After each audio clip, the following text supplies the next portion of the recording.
ইতিমধ্যেই আইপিএল 2024-এর প্রথম কোয়ালিফায়ারে সানরাইজার্স হায়দ্রাবাদের মতো শক্তিশালী টিমকে 8 উইকেটে হারিয়ে সরাসরি ফাইনালে পৌঁছে গেছে কলকাতা নাইট রাইডার্স।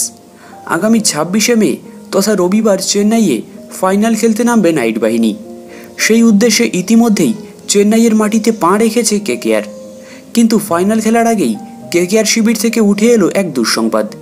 বিষয়টি হলো 26শে মে আইপিএল ফাইনাল, তার ঠিক একদিন আগে তথা 25শে মে এক জরুরি প্রয়োজনে নিজের বাড়ি ফিরতে হবে কেকেআর টিমের মেন্টর গৌতম গম্ভীরকে।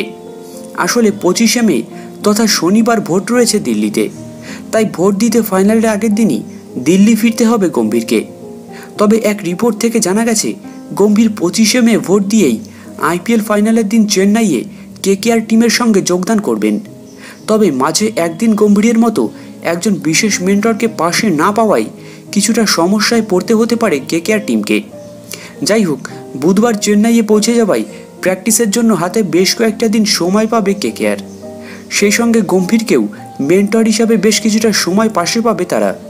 রবিবার তথা ফাইনালের দিন গৌতম গম্ভীর আবারও কেকেআর টিমের সঙ্গে যোগদান করার খবর পেয়ে কিছুটা হলেও স্বস্তিতে রয়েছে কেকেআর ফ্যান্সরা। যাই হোক, আবারও দীর্ঘ 10 বছর পর প্রথম কোয়ালিফায়ার জিতে ফাইনালের যোগ্যতা অর্জন করেছে কেকেআর। সুতরাং এবার যে কোনো মূল্যে কেকেআরের হাতেই ট্রফি দেখতে চান তারা।